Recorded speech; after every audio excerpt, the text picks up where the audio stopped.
La plupart des personnes ne sont pas malades par hasard. Ils sont fatigués de se taire, de s'adapter, de retarder l'essentiel. Ils savent ce qu'ils devraient changer, mais ils préfèrent gérer le symptôme plutôt que traverser la décision. Dans cet épisode, on va parler de ce que le corps dit quand l'être n'ose pas passer à l'action. On t'a appris à comprendre, à analyser, à patienter, pas à décider, pas à rompre avec ce qui te fait mal.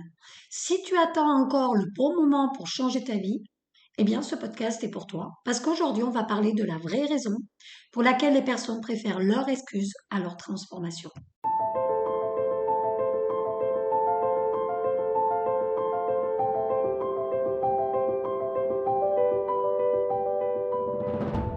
Bienvenue sur le podcast À la quête du soi.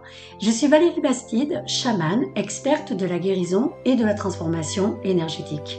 Chaque lundi, je te partage mes clés, mes compréhensions, mes vérités, mon expérimentation et mes connaissances pour t'aider à guérir, à te reconnecter à toi-même et à retrouver ton pouvoir intérieur.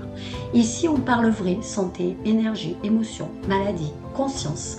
Pas de magie toute faite, juste du bon sens, du cœur et des clés concrètes pour transformer ta vie de l'intérieur. Bonjour à toutes et bonjour à tous. J'espère que vous allez bien. J'espère que vous allez tous bien. Aujourd'hui au programme, j'ai prévu de répondre à une grande question qui est pourquoi les gens ne passent pas à l'action, même quand ils sont la solution. Très d'actualité, je dirais. Et aujourd'hui, je vais aussi essayer d'être très claire, très honnête et je pense probablement un petit peu dérangeante. Parce que si tu es ici, c'est que tu sens qu'il y a un écart entre ce que tu sais et ce que tu fais. Alors on va parler de ça. Pourquoi les personnes ne passent pas à l'action pour changer leur vie, pour guérir, pour évoluer. Pourquoi ils préfèrent parfois les excuses, les étiquettes, les symptômes, les maladies plutôt que le mouvement de passer à l'action. Et on va le faire en deux plans. Un plan cartésien, l'humain, le neuro, le comportemental, et un plan chamanique, la logique, le vivant, la médecine du réel et le sens derrière la matière. Bref, tu l'as compris, tu le sais, c'est la clé. Donc, je vais te dire ce que j'observe surtout en soins et dans mes accompagnements, donc mes soins chamaniques et mes accompagnements en tout genre. Je vais le dire sans décor parce que la plupart des personnes ne viennent pas parce qu'ils n'ont pas de solution. Ils viennent parce qu'ils ont trop de solutions, je dirais, et qu'ils n'en appliquent aucune. Et c'est ça le problème. Le souci, c'est qu'ils ont lu, ils ont compris, ils ont identifié leurs blessures, ils savent ce qu'il faudrait. Tu vois?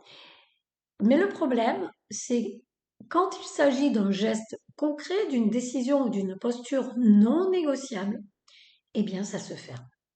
Et c'est là que la vérité, elle sort en fait. Ce n'est pas un problème de compréhension, c'est un problème de coût intérieur. Parce que l'action demande un prix. Et ce prix, eh bien, beaucoup ne veulent pas le payer. On va rendre ça très simple pour que ça soit compréhensible par tout le monde. L'être humain est câblé pour éviter le danger, préserver l'appartenance et maintenir une cohérence identitaire. Jusqu'à qui s'aime, qui connaisse ses valeurs et qu'il ait confiance en soi et qu'il s'apprécie. Changer de vie, guérir, évoluer, c'est exactement l'inverse. C'est entrer dans l'inconnu, c'est risquer de perdre une place, c'est renoncer à une identité. Et là, le cerveau, en fait, il déclenche son programme le plus ancien, qu'on connaît tous, qui s'appelle la survie. Le cerveau ne te demande pas est-ce que ce changement te rend heureux? Pas du tout. Lui, il te demande est-ce que tu vas être rejeté? Est-ce que tu vas perdre l'amour? Est-ce que tu vas perdre ta sécurité? Donc, quand tu t'approches d'une décision vraie, tu vois apparaître le doute, la procrastination, le besoin de contrôle, le perfectionnisme, l'attente du moment parfait. Et tout ça, ce ne sont pas des traits de caractère, hein, ce sont des stratégies de survie. Évidemment, on va aller un peu plus en profondeur. Quand tu n'agis pas, ce que tu dois comprendre, c'est que ce n'est pas seulement toi, c'est aussi ce qu'on t'a appris. On a été élevé dans des systèmes qui récompensent l'obéissance, la conformité, la peur de l'échec, la validation extérieure. Et on a été programmé pour croire que si je change, je vais perdre quelque chose. Si je m'affirme, je vais blesser. Si je me priorise, je suis égoïste. Si je sors du rang, je vais payer. Tout ce qui ne te permet pas de te prioriser et qui ne te permet pas de vivre ta propre vie. On appelle ça des croyances limitantes. Mais en réalité, c'est souvent des loyautés, c'est des traditions, c'est des peurs héritées aussi. Et dans les soins, en fait, tu le vois. La personne, elle veut changer, mais son corps reste fidèle au clan. Tu vois? Même si le clan a fait mal, même si le clan n'est plus là. Et ça, c'est la plupart des blocages que je vois. Là, on parle de ce que tu appelles la matrice, et on va le dire proprement. On vit dans un système qui simplifie la vie en mode automatique. Tu travailles, tu consommes, tu t'occupes, tu t'épuises, tu compenses et tu recommences. Et quand tu vas mal, il y a une réponse immédiate. C'est on va gérer le symptôme. Ce n'est pas mal, c'est même parfois vital. Mais ce système a un effet secondaire gigantesque. C'est qu'il t'entraîne à ne pas te poser de questions. Tu as mal, tu prends quelque chose. Tu dors mal, tu prends quelque chose. Tu es anxieux, tu prends quelque chose. Tu es triste, tu t'occupes. Et je le dis clairement. Alors oui, tu peux prendre un traitement. Il n'y a pas de souci, tu dois respecter le médical. Il n'y a pas de problème. Mais si quelqu'un te dit arrête ton traitement, c'est énergétique, ah ben là c'est dangereux. Et c'est surtout irresponsable. Par contre, tu peux faire les deux. C'est ce que je recommande. Traiter et changer le sens. Parce que sinon, tu deviens dépendant de la gestion sans transformation. Et là, je touche un point central. La majorité des personnes ne passent pas à l'action parce qu'ils veulent une garantie de résultat avant d'agir. Ils veulent savoir, est-ce que ça va marcher? Est-ce que je vais être à la hauteur? Est-ce que je vais réussir? Est-ce que je vais être validé? Est-ce qu'on va m'aimer? Est-ce qu'on va m'apprécier? Est-ce qu'on va pas m'oublier? Mais le problème, c'est que la vie ne donne pas ça. La vie, elle donne autre chose, une direction, puis un test. Tu n'as pas de résultat. Tu sais que tu dois y aller, c'est viscéral. Tu es prêt. Quoi comment, c'est pas ton problème. Ce sont des détails que ton âme réglera. Mais quoi qu'il en soit, tu dois y aller. Et évidemment, une fois que tu seras allé, tu seras testé. Ce qu'on peut comprendre, c'est que le mental, finalement, fabrique un film catastrophe. Si je fais ça, je vais perdre. Si je dis ça, on va m'abandonner. Si je pars, je vais manquer d'argent. Si je m'affirme, je vais être seule. Et ce film devient plus réel que la réalité. Tu sais ce qui est fou, c'est que dans la vraie vie, quand la personne finit par agir, ça se passe rarement comme le film. La plupart du temps, ça match, ça ouvre, ça libère en fait. Et c'est exactement ce que les personnes découvrent. Mais parfois, trop tard. J'ai vu ça 1000 fois. Des personnes passer 10 ans à réfléchir, à reporter, à analyser. Et puis un jour, eh bien, il y a une maladie sérieuse qui débarque. Une attaque de panique, une rupture, un burn-out, accident, diagnostic, cancer, problème cardiaque, anévrisme. Et là, le souci, c'est que la personne n'a plus le choix. Elle est mise devant le fait accompli. Et ce qui est fascinant, c'est qu'ils font en 6 mois ce qu'ils n'osaient pas faire en 10 ans. La plupart des cancers, comme je l'explique, et je prendrai le temps d'en parler plus longuement, lorsqu'on a un cancer, si on ne comprend pas l'origine du problème, forcément, c'est ce qu'on appelle une récidive. Excusez-moi les amis. Mais il y a beaucoup de personnes qui ne prennent pas le temps de comprendre pourquoi le cancer est là, parce que c'est toujours un résultat. C'est des choses que tu n'as pas vues, que tu n'as pas entendues. Et ces personnes-là, la plupart du temps, n'ont pas de récidive. Pourquoi? Quand on vous dit que vous allez mourir, vous n'avez pas envie de changer la globalité de votre vie? Et quand on a un cancer, c'est que ça fait longtemps qu'on ne s'est pas écouté, les amis. Je peux vous dire que votre corps, il a transmis des messages. Il est allé jusqu'au bout du bout. Le souci, c'est que là, c'est vous avec vous. Donc la plupart du temps, quand on nous dit tu vas mourir, bah oui, forcément, on n'a pas besoin de nous motiver, on est déjà motivé à changer notre vie, parce qu'on n'a plus le choix. C'est quand même un truc qui est fascinant. Et ce qui est fascinant, c'est qu'ils font en 6 mois ce qu'ils n'osaient pas faire en 10 ans. Pas parce qu'ils sont devenus plus intelligents, parce que la vie leur a dit, tu bouges ou tu tombes. Et une fois qu'ils bougent, eh bien en fait, ils réalisent, mais pourquoi je me suis fait peur autant de temps? Pourquoi j'ai perdu tant d'années? Parce que au final, une fois que vous décidez, une fois que ben, pour vous c'est non négociable, il n'y a pas de peur, il n'y a pas de crainte, c'est dans cette direction qu'on doit y aller, c'est ça qu'on doit faire. Voilà, c'est non négociable et je suis déterminée. Mais c'est ce que vous désirez, ce que vous voulez accomplir va se réaliser. Ça ne peut pas se passer autrement. Le problème, c'est que les personnes passent leur temps à avoir peur. Qu'est-ce qui va se passer? Qu'est-ce que les gens vont dire?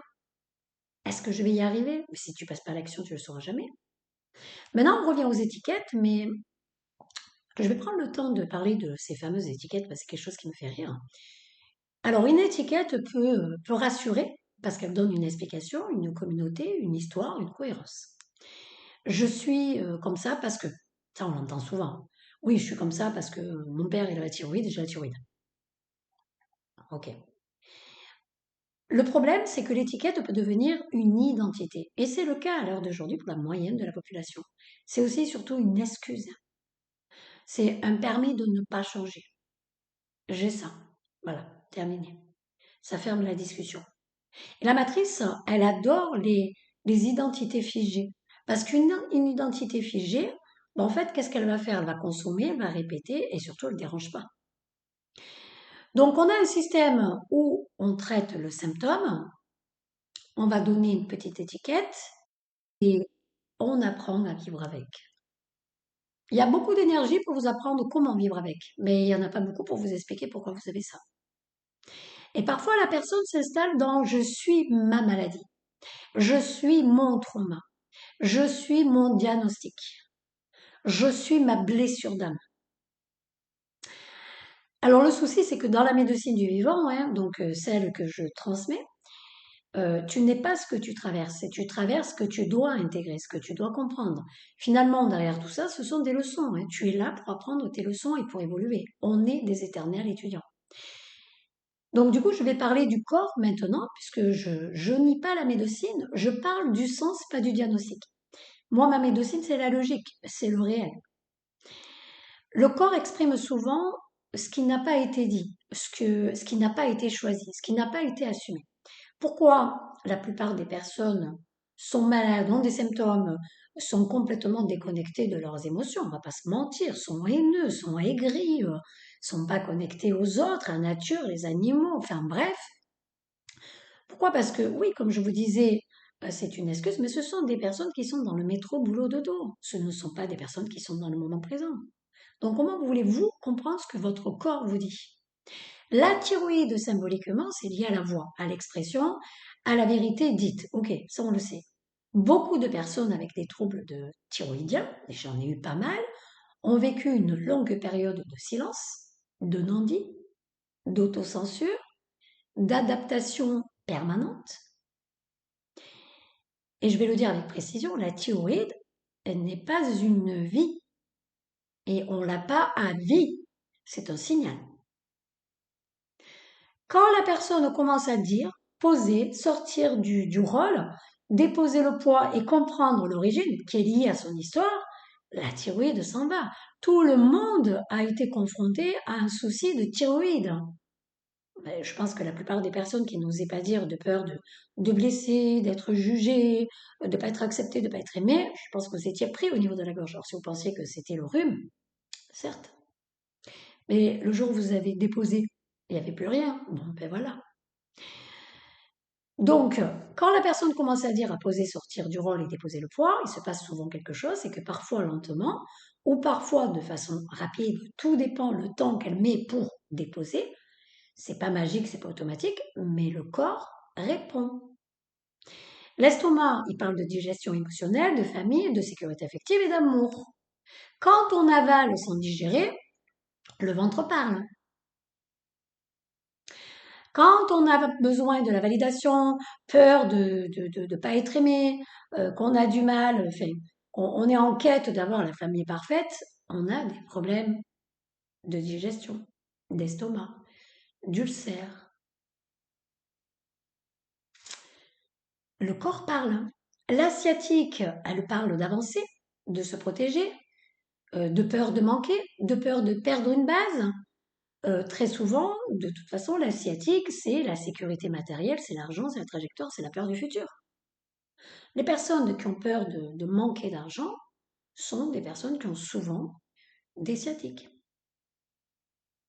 Encore une fois, ce sont des personnes qui ne sont pas dans le moment présent. Le dos, il parle de porter, de soutenir, de tenir, de se sacrifier. Quand tu portes tout, le corps, il finit par dire non. Quel est le poids que tu portes qui n'est pas le tien?